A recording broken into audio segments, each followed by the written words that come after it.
I greet you in the name of the Lord Jesus Christ. Welcome you to our service. I can't say to the ministry center because obviously I'm at my own home, but I hope that you are rejoicing in the Lord. I hope you're growing in the Lord. I've heard people pray even recently that the Lord would merely protect us physically from this virus going around. And while we do pray that way, I think our primary prayer would be that the Lord would use us, teach us through this, and reveal things in us, that we would not worry, that we would not fret and faint. Twice in Psalm 37, we're told to fret not. To worry is a misapplication. It's a misplacement of faith. And we are to have faith and not fear. In Psalm 63, if you would turn to that passage with me, I'm going to pick up where we left off, and this time it would be at verse 7. I'll give you just a moment to find that.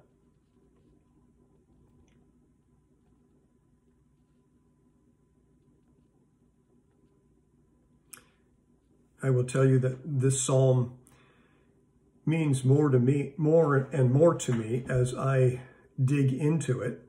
And with every week as we see news developing around us and we hear stories going on around us, to think as David did, that he expressed his delight in God, not that the Lord would remove all his problems. And like David, we don't come to God with a wish list, but rather with the desire that we would know God more and more of his word.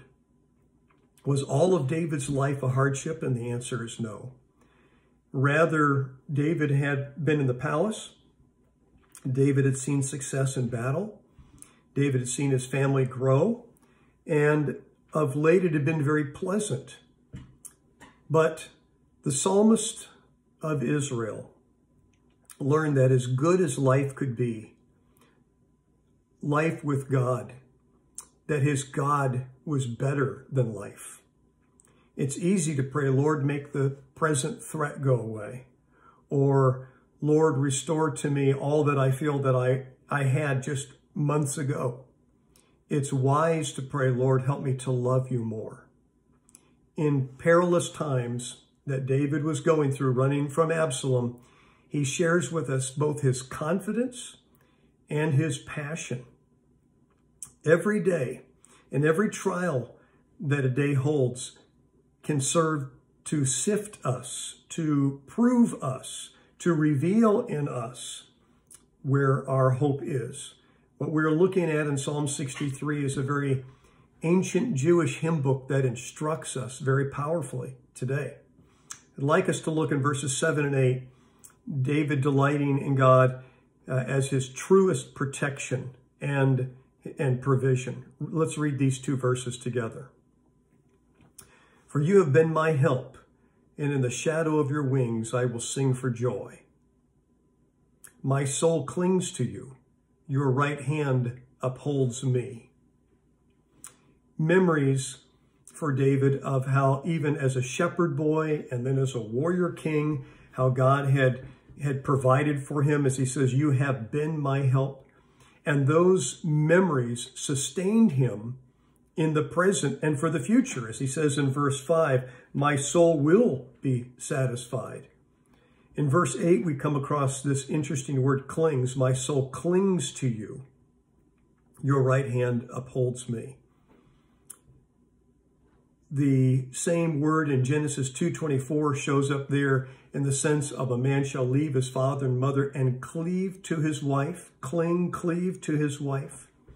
Salvation is certainly all of God, but we by faith, we cling to him by the very faith he gives us, and we persevere in the faith.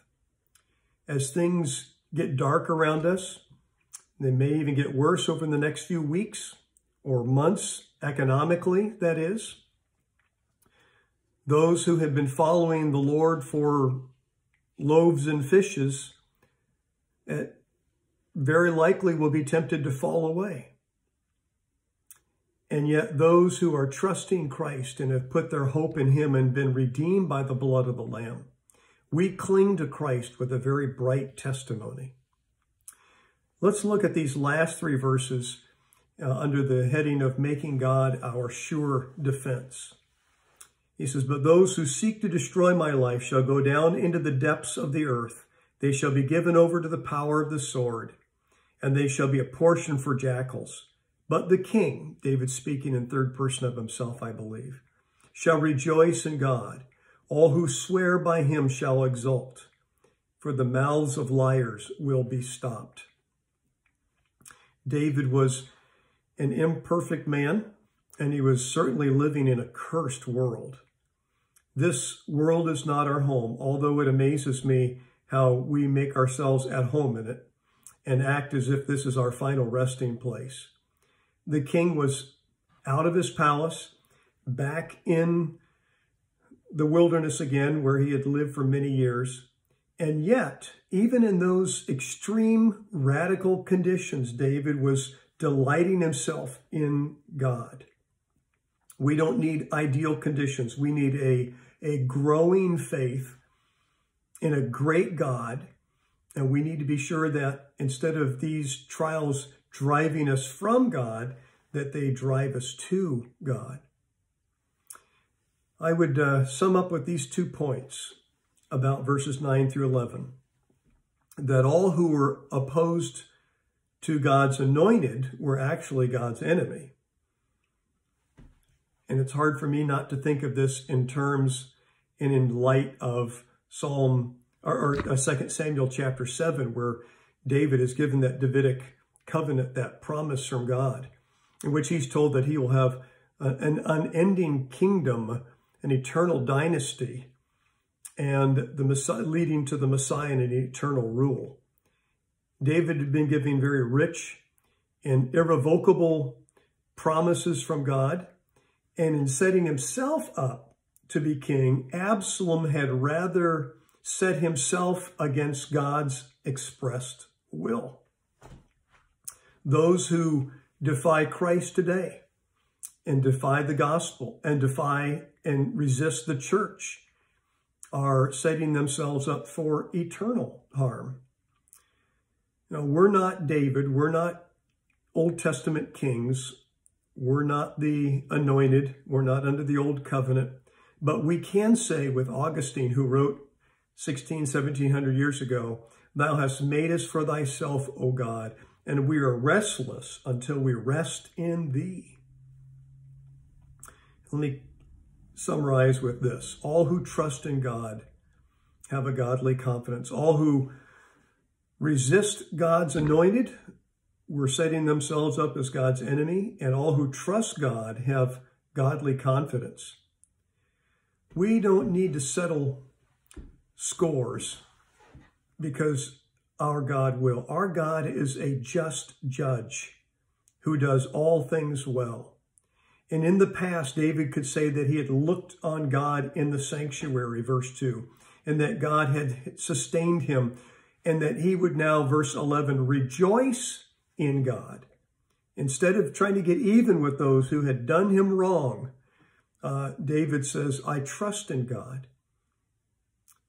In fact, he could say in another place, in another psalm written from a cave, maybe another cave, "I cry out to God Most High, to God who fulfills his purpose for me." David knew that what God had promised would be fulfilled because God is faithful. And you and I can look at all the promises of God in the New Testament that he has made to us, to his church, his beloved, his disciples, his own. And we can say, the faithful God will accomplish all this. I don't know how. I don't know all that we will go through. But David had problems that he couldn't fix. And so his answer was to delight in God, which should be our response as well. Can you and I truly say with David, "Earnestly I seek thee"? Can we say with Paul, "For me to live is Christ, and to die is gain"? With every possible scenario out there, every time you turn around, it ought to be an opportunity to shine for Christ. How we react to hardships and trials indicates where our faith lies. And we are to make God our highest priority. Going back to the beginning of the psalm, he said, earnestly I seek thee, early I seek you. You are my highest priority. All these other things that vie for our attention, that are sirens in our ears, and the most important thing is time spent with God. Not just in devotion time, but throughout the day, focusing on God, seeing God in his blessings and in the trials that he permits. For our God does all things well. Trust in the Lord, and he will bring all these things to pass.